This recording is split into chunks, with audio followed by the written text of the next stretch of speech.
Hello again, ladies and gentlemen. BTM here, bringing you match number 49 in my Age of Empires 3 series. We have a 1v1 on the map Andes. I am playing Dutch to start off the beginning of my playing Dutch this week, facing against a British player who is higher rated than me. But all around, I think it'll be a good game because I am definitely slightly underrated relative to what I should be. If you guys are interested in a little bit of a longer term game and seeing kind of past the initial colonial age rut, I definitely encourage you to stay and watch this entire video. I know that generally the attention span of my videos isn't super high just because, you know, the interest is in the beginning part of the video and the initial boom, but this game really kind of goes into the actual industrial age and then gets really exciting from there. So I'd encourage you guys to watch it through or maybe skip to the end or whatever if you guys are interested in seeing a little bit of later gameplay. That way you know, because we kind of get stuck in the colonial age a lot. Now, playing Dutch, my strategy here is pretty simple. Age with 15 villagers. That's sending the 3 villager card in my first age. I'm going to put all my villagers on coin to begin with, but as soon as I have enough to make the 12 villager total population I'm going to have, I'm going to shift them off coin onto food so I can age as fast as possible, which has just happened, so I can be aging really quickly. And then I will, after I begin to age, I'll shift 10 of those 15 villagers to wood, 5 on food, and I'll work to get my first bank up as fast as possible. Meanwhile, I'll be exploring the map with my envoy and my treasure, or my explorer, looking for good treasures and my second herd and stuff like that. Now, fortunately, this map is a fantastic match for really any civilization. The herds on this map are simply ridiculous. I actually don't know what those animals are called. Those aren't llamas, but they kind of look like llamas. They got the long neck thing. As you can see here, I'm alternating my explorer and my envoy, just scouting out the map, herding back the herds towards me. All fairly generic early game stuff. I guess long-term gameplay, I knew I was fighting against or playing against a British player, so I wanted to be prepared to make sure that I would be prepared for a musketeer longbowman mix, but also for some hussar thrown in there. Long-term, that was what I was thinking. I don't really see many British people Grenada rush unless you're me. I also don't see many British players fast fortress, mainly because their colonial is very strong. So that's kind of what I was expecting from him. As you can see here, I'm gathering up treasures. I'm not a huge fan of the treasures, by the way, that like say a llama or a cow or something, because generally I don't invest in a livestock pen. So unfortunately, that's what that treasure over there is. Although I do think I look at it later because I forget that I looked at it. Now, that being said, I'm not going to complain about grabbing llamas and cows and such off the map if they're free, but I'd rather not waste my time gathering them as a treasure. So, as you can see here, I did pick my first card, which was 3 villagers, and I'm going to be able to age with 15. The timing was a little bit funky here, though. As you can see, there's a little bit of a latency period, so I probably could have left them on coin and gotten 16 villager population, and then made 1 more villager and then aged with 800 food. I think that would have been better. My economy would have been slightly stronger. It would have been a more efficient use of my time. However, this is only the 3rd or 4th match I've played so far with Dutch. The reason why I haven't played that many, I mean, normally, like the last few weeks, I only played 1 or so match. I accidentally heard that herd away from me. Last few weeks, I only had played 1 or so match before I started just throwing up videos just because my schedule was really cramped. But I'm on a little bit of a better schedule now, so I'm definitely getting more opportunities to be prepared. So I have played a little bit with Dutch. With that being said, it wasn't super fine-tuned, and as I looked at his deck, he definitely didn't have a fast fortress deck. His home city, by the way, was a little bit low. It was around 40. The kid's clearly PR laming. He wants to have a better PR than he actually is worth, I guess. You know what I mean? Because you get a little bit more rank if you win with a lower level home city. However, he probably doesn't realize that that only takes effect up until a home city of level 25. So playing with a home city level of 43 really doesn't do him any good. If you're going to play above 25, you might as well bring your level 100 and something home city to the game. With that being said, level city 43 or level city 125 or whatever, I'm still going to try to beat him and do my best here, so it doesn't matter whatsoever. Now, as you can see, we're kind of in this kind of extended delay period going into the colonial age. I don't have enough to build my banks. I'm trying to get my banks, as I said previously, get my 10 villagers onto wood. I want to get my first bank up, and I actually realized I made a little bit of a mistake here, or I thought I did in-game. I was like, crap, I'm not going to have enough to start making villagers again when I hit the colonial age, and I freaked out. So I send a few villagers to go gather some coin. I start micromanaging this treasure, and I was really nervous here. I'm like, uh-oh, but I managed to watch it just enough coin to make another villager just as I hit the colonial age. It was fantastic. And as of now, I have just enough food and wood to build my banks, which cost 350 food and wood apiece, but of course they generate coin, which is fabulous for a Dutch player. Now, the biggest thing actually for Dutch, I guess, that the average player doesn't realize And besides card order, I make a little bit of a controversial choice there, going for the bank wagon, but I actually assumed he wasn't going to rush just because I think he was going to try to outboo me. I figured he would think that he's, oh man, I'm a master sergeant, he's only a sergeant, so I can outplay him, so I'll outboom him. That's what I assumed. But as I was saying, one of the biggest things for Dutch actually is a defensive building pattern. What I mean by that is you're going to want to build your houses and your market and the such when you do build things such as these in a pattern that causes cav tracking issues. You know what I mean? You don't want him to be able to hit and run in your town and like get to your banks easy. So you're going to want to build things in a kind of annoying and convoluted pattern that causes him problems. And that's what we're going to do here. As you can see, our houses are kind of like spaced apart and a distance away, almost forming a perimeter. And you're going to actually see me develop that throughout this game. And when he does eventually start raiding, it makes it a lot harder for him to get into my town and do anything. But as you can see here, he's still in the first age, so he's clearly taking this time. That was actually another major factor why I chose not to send 700 wood first. Normally you're supposed to send 700 wood, get 2 barracks or get a stable or whatever up, but in this case I figured I was absolutely golden. Also notice I haven't really gone for my first hunt. I am going to start making skirms. I'm only going to make 1 though initially because, again, I'm not that stressed out about it. You can notice though I am still doing a defensive pattern with my buildings, and I'm adding the market to my defensive building pattern as well. So I'm kind of going to be making a perimeter, almost like a round shape with my base, which is pretty good. And it's really a crucial key to Dutch, especially if you're playing an aggressive civ. If you're turtling, actually building placement with any civilization is incredibly important. That's something I learned from talking to some high-ranked players. And I actually am scouting his town out a little bit with my envoy there. I can see that he aged with 200 gold and a outpost tower, which to me was really fascinating. I took that to mean that he was not going to be actually extra aggressive, but he was going to kind of maybe try a fast fortress or a semi-fast fortress or something kind of convoluted like that. It didn't make sense to me why he did that actually, but no skin off my back. We've got in 3 shipments total, 2 in the colonial HR. Economy is actually a lot stronger than I think his is. Plus we have a good amount of skirms up, and we can obviously send pikemen and kind of garrison and run our units around if we get in trouble. So I wasn't actually that stressed out. As you can see here, I now have enough wood to build my 3rd bank, and with 9 villagers on food, 5 on wood, and 3 on gold, my economy is doing just fine. Not to mention, of course, that we're getting our 3rd bank up, which is fantastic. I am, though, going now to gather that 2nd herd over there. My 1st herd was amazing. It lasted a long time, but I will need to get a 2nd herd and eventually a 3rd herd actually fairly quickly.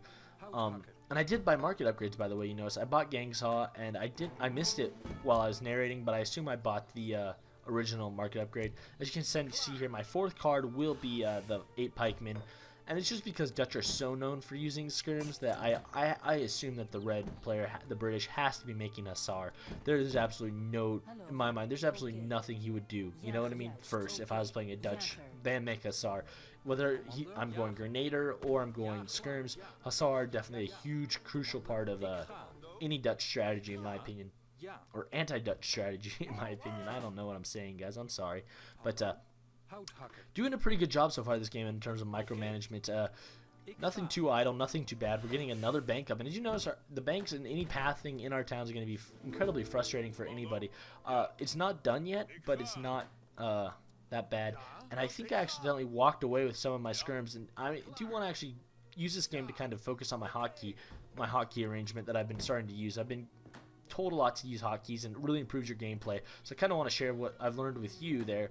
Your main ranged unit, I guess, your main like skirmisher unit should always be generally hotkey 1, and then in general you should always put your main anti-cav as hotkey 2, and that's something I've learned. And notice, by the way, I'm continuing to do my annoying perimeter housing plan.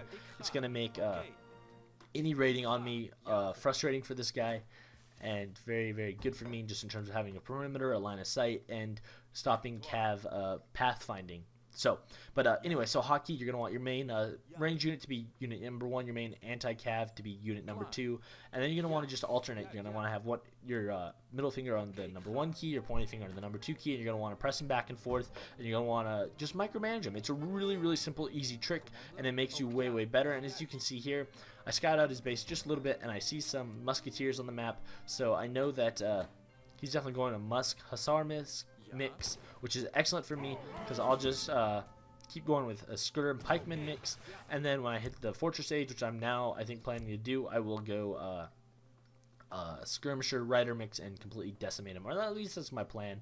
I did just choose to send 4 villagers instead of 700 gold, and the reason why is I wanted to actually kind of strengthen up my economy just a little bit more. I chose to build a second barracks. I don't know. He was booming, but I was actually kind of paranoid this entire game. I was really excited. I expected him to attack the entire time. I didn't expect us to just kind of sit back and both like expect the other one to attack. You know what I mean? And that's kind of what happened for a good amount of this game until the war, you know, obviously escalated. Notice, by the way, as I keep adding units from my barracks, I am re-adding them to my control group 1, and I am actually now going to build a stable. Now that I have a surplus of wood, but I am going to want to be prepared to build riders or even hussar of my own, and I am actually going to start expanding my little house wall to the other side of the map as I'm pushing that herd in. And something else I'm going to do actually later on is I'm going to send the 2 outpost towers and kind of put my outposts along resources that I'm going to want to protect. Again, that's just because I expect hussar to come, and there you can see him. There are some hussar, so I am going to get my pikemen in the region ready to go. Now, because I don't play with Dutch, I actually was kind of surprised that I couldn't build riders in the first stage. I was slightly disappointed, I guess I should say. I expected to be able to, but I was not, unfortunately for me. As you can see here, I looked, checked, nope, I can't, and I didn't bother to make anything. I wouldn't have clicked on the stable and wasted my time if I had known that I could not have made riders. Now notice there, I am using my extra wood because I do have a little bit of a surplus of wood. I use my extra wood to build an outpost by that forward mine, considering that my second hunt is there and my main source of coin, I should say. I want to protect it. Now notice over here I am going to go to that third hunt, and unfortunately he almost catches me with my pants down, but because I have my pikemen hotkeyed, I'm able to easily press 2, get them going in the right area really quickly, chase away his hussar, and I am actually more or less going to just send those villagers straight back. I didn't even have to walk them all the way back to my town base, but I am going to send the 2 outposts now. I'm going to probably put 1 outpost by this coin mine, and then I'm going to put another outpost by no, I'm going to build an outpost there. I forgot about that. Okay. But as you can see here, he's going for my explorer, which was really frustrating. So I'm going to move my pikemen a little bit, and then as I'm still watching, he runs away the other way. If I were him, I probably would have run back towards my town center. By the way, notice my idle town center. Not good gameplay at this moment, but then I realized, and I decided to age the fortress age, which is a good choice, good investment of my resources. But anyways, I probably would have ran back and tried to kill those villagers, because most players, they just, you know, you put some pressure on them, they'll move away just to respect your threat, but then they'll move immediately back, as such as I did. I mean, I kept my units in the area, maybe just because I'm slightly smarter than the average player, and I'd expect the average player to do that. I'm not saying the average player is stupid by any means, but that's just the way I think tactically generally, so I kind of expect it, but he probably should have ran back there. And the other downside to killing the explorer, I guess, is that the explorer is pretty obvious. There is the aura, you can see things around it. So by having the explorer dead there, even though it sucks that my explorer's dead, it does now allow me to see things around. Now I am in the fortress age, and I am going to start matching riders, and my big plan here is to kind of phase out pikemen as my anti-cav. I don't want to be relying on pikemen because they're slow. Using riders as an anti-cav, or dragoons, which are an excellent choice, is actually very smart because they're fast and allows you to maneuver them better and really protect your ranged skirmishers really well, or your longbowmen or whatever.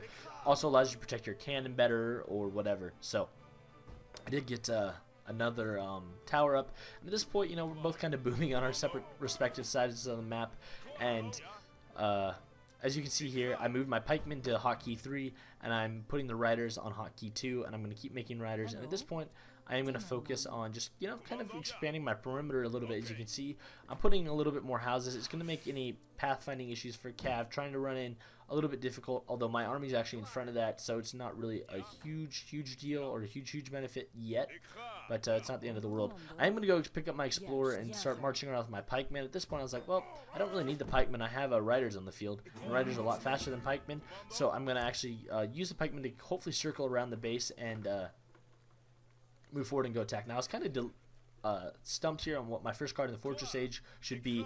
I decided to send the Falconet, but then realizing he was in the Fortress Age himself, I decided to send 8 riders. I just realized, you know what, 8 riders is going to be a much more beneficial shipment in the long run, because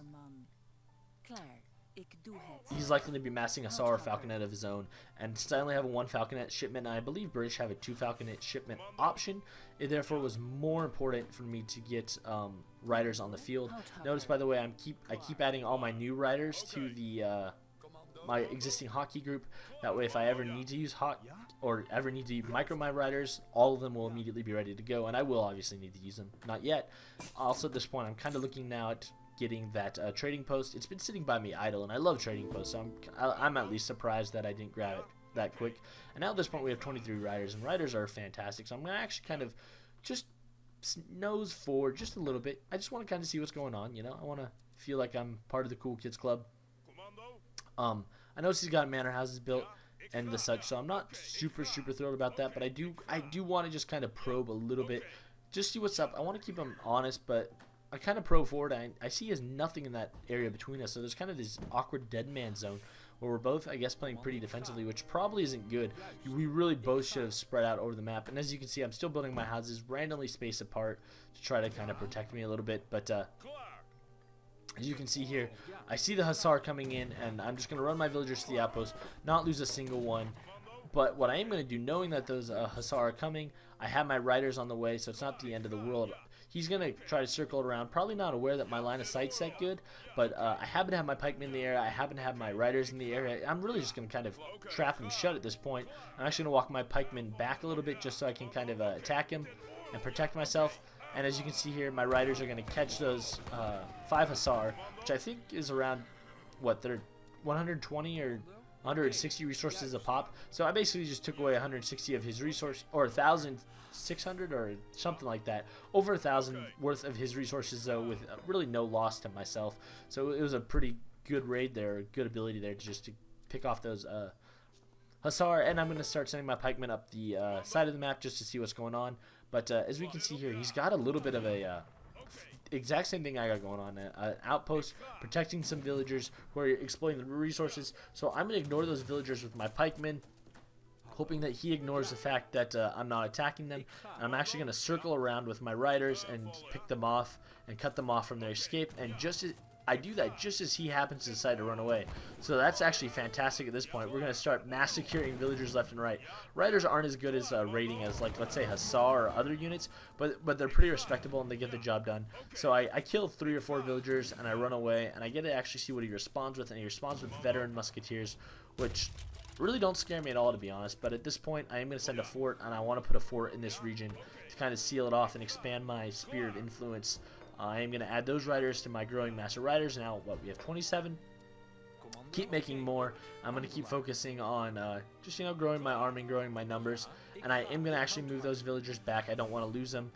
I think I did let the pikemen die, but I didn't really care at that point. And I am now going to push forward with my skirmishers and see if I can kill that massive musketeers. Now, skirmishers, I believe, naturally have a pretty good attack, like 20-something, and a ×2 bonus to heavy infantry, but I am going to actually build an arsenal mid-game or coming soon, because that'll actually give the skirmishers a ×3 bonus against heavy infantry, which will then make them absolutely decimate musketeers. So if you are fighting with skirmishers, I heartily recommend and remind you guys to really get invest in your arsenal and buy the ×3 upgrade. It really makes your skirmishers much more useful. And as you can see, he chooses to retreat, which is kind of cool because I'm going to get some free shots on him. And I feel like this is what the Redcoats did during the Revolutionary War against America. They ran away through the trees while the good guys took the shots at them.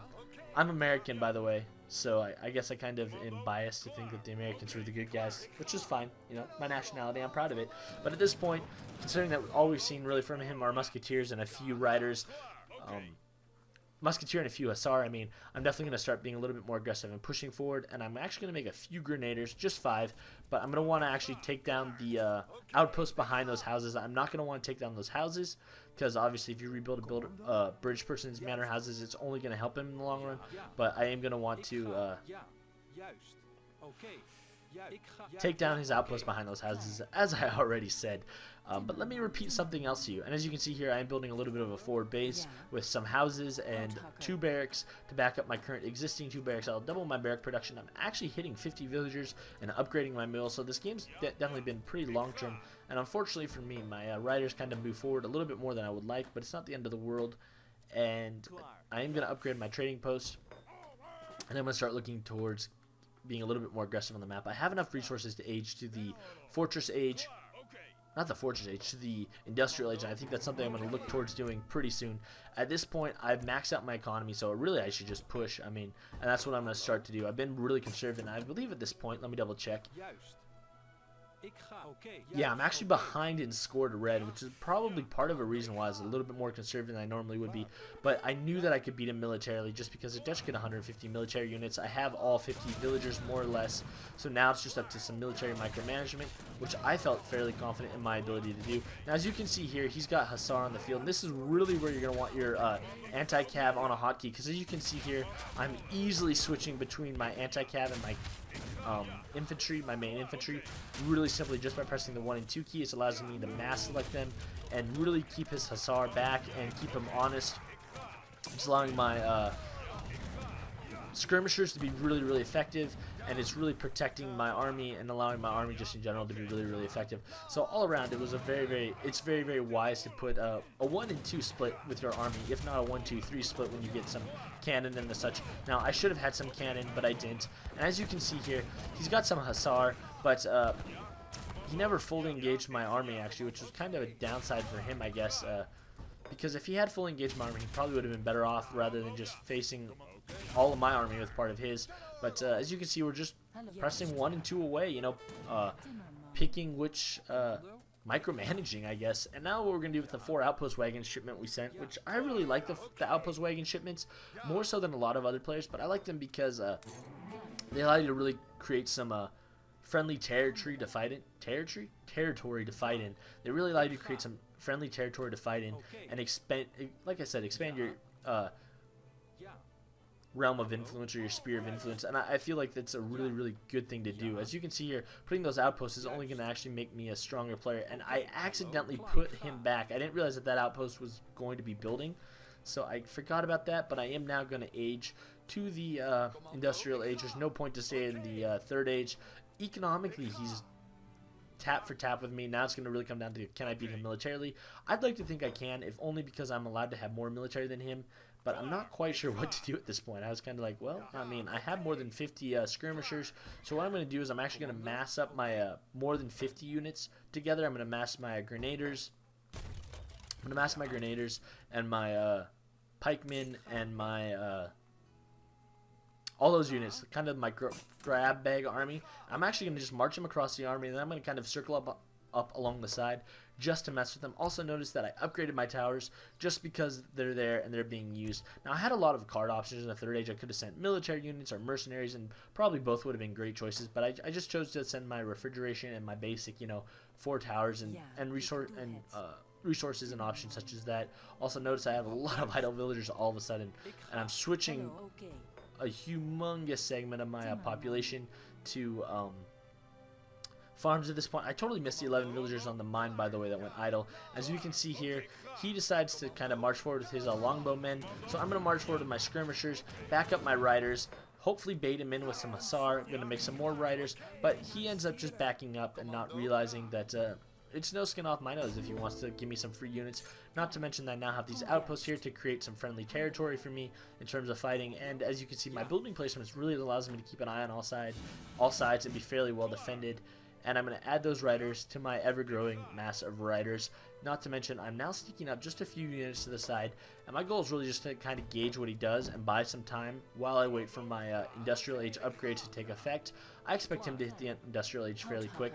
As you can see here, I'm moving around fairly quickly. I'm buying like standing army, riding school, stuff like that, really preparing to utilize my army. Now, unfortunately for me, I notice he has got some cannon, but unfortunately for him, he puts them right at the front of his units. So as my other units are attacking and he walks back to attack and I notice his military start to back up, I'm going to march forward and just start picking off those cannons with my riders, micromanaging.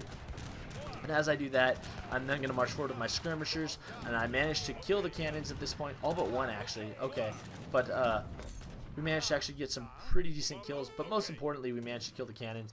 And again, I'm going to lose really the units I sent in his town, but those were nothing more or less than a diversion. But at this point, I'm going to need to get some more riders on the field just to keep them honest and to keep myself safe. He obviously had a huge massive Hussar that went to back up his town, but we're in really good shape. But again, he puts his cannon right near the front, and maybe his micromanagement was a little bit more focused at this point on what was happening in his town. But for me, I was like, I could lose some riders, probably more than I'd like to, killing that cannon. And as you can see here, I went to kill it, and I think it survived with like 1 health, and I actually had to have another unit come forward and kill it later. But I do end up not killing it, which really frustrated me in game. I was like, no, I didn't kill the cannon, that's so stupid, and I lost a little bit more units in that skirmish than I would have liked. But as you can see at this point, I'm going to build my arsenal that I alluded to earlier. I'm buying the necessary upgrades, and I decided not to buy a factory, and I probably should have, but I instead decided to send my bank limit increases. As you can see here, I haven't kept him super honest with my amount of riders, and I'm actually down on the amount of riders I have at the moment. I only have 9 on the field. Fortunately, I have 5 more coming, so we're going to add to that number and make it 15, and we're going to build another stable, and 2 more stables actually, and I really want to kind of just increase the, up the ante, I guess, of just my military production, because I can have 150 military units at a time, so I really need to utilize my potential for a large mass of units. Keep adding houses. We're going to be at a full housing population now, and I'm going to keep adding riders to the field. And he's got musketeer, hussar facing off against my mix of skirmisher, rider, and that's really bad for him in the long run. By the way, if I'm saying rider wrong, my apologies. I'm not Dutch. I don't speak Dutch, so please let me know in the comments immediately if you can how to say rider, just so it's not so I don't say it wrong for the rest of the week. That'd really make me sad, because I do want to do better, and I am going to try to build another bank, but I'm out of wood, so not good for me. Doing a lot of building at this point, but again, let me double check to make sure I'm correct, but he's still ahead of me in score, so long-term game plan wise, he's doing pretty decently. Now what I'm going to do is, I have 146 population, which means that I have 100 military unit population already on the map, because remember, I can only have 50 villagers. So what I decided to do was, I decided to put my extra 50 population into 25 hussar to raid his base. And so I actually started upgrading them from my stable in my town. Meanwhile, by the way, I'm kind of probing with some skirmishers, and I just want to gauge his reaction. I just don't like the idea of him sitting back happily, just kind of like, whatever, you know what I mean? I want to kind of force him to be honest and kind of take a look and just be worried. So as you can see, I do just that, and I am going to just focus on pushing my army around and just causing him some all-around hassles. I am actually going to make some more skirmishers. I am going to keep making a SAR like I had said I would, but I guess for the coming conflict, I decided that I would allow the hussar to mass a little bit later. That was at least my thinking in-game. Yeah, I'm going to start making some hussar now. We'll get 10 on the field to begin with. I guess I don't make a full 25. I think I make like 14 or something, but still, and most importantly, I'm going to get my upgrade that makes my skirmishers even more effective. As you can see here, he starts marching forward with hussar, and fortunately for me, I do get riders on the field right away, and I am able to have basically skirmishers on both sides, riders in the middle to basically kill the hussar and then run away. Well, we're actually going to have to kill that cannon first, but then after that, we're going to be able to get those riders off the field. And what I chose to do here, instead of exiting the field by running back through my town, I chose to run the riders into the middle of his town, because I figured that the skirmishers already I had on the field would be enough to beat his longbowmen. And so I decided, instead of just standing there and fighting, why not, or backing up, why not just run my riders into his town, either cause him to retreat and cause more unnecessary damage, or just go into his town and start fighting there and just raise some hell. That's what I can do. It throws his economy into a loop, because he's losing his large standing army, as you can see, and at this point it's really problematic for him, because he lost his large standing army, and now his town's under attack, so his economy's freezing, so he's going to make an army, but then he won't have the steady flow of resources to replace it. And as you can see, he had already revolted, because revolting takes, X amount of time to do. So he had clearly planned to revolt and then push and hopefully kill me. And I guess me winning that initial battle and being able to push back into his town kind of was not part of his game plan. So we ended up winning that little bit of a longer game there. And as you can see, he killed me in most resources, and he actually had more military than me, we find out later on. But it wasn't the end of the world, because most of his military was never used, because he had the colonial militia, which, he added at the very end. I think if he had like 90 villagers or something, that's not even military population. So in reality, it was more like a 230 military compared to a 180, which gave me a 70 advantage. Not to mention that I micromanaged pretty decently this game. We were able to use riders and completely negate the advantage of him having Hussar in the field, and my skirmishers versus his musketeer and longbowmen mix. My skirmishers won every day of the week. As you can see here, military-wise, we just had a huge numbers advantage. He was kind of capped by his population constraints, but so all around, it was a very, very good game. It was a pleasure, and you can actually notice the spike at the end. That was from losing all his villagers and turning them into the colonial militia. But that was a good game, and like I said, it was a lot of fun to play. And I've actually been able to play some Dutch because my schedule's been worked out. So I was a little bit more prepared this week to actually bring you a decent game to start off the week, rather than I have no idea how to play. So all around, thank you guys for watching. And today's quote of the day, before I leave, is: "The control of a large force is the same principle as the control of a few men. It is merely a question of dividing up their numbers." That's from Sun Tzu. Anyway, thank you guys so much for watching. Good luck, guys, and until next time, happy hunting. BTM out.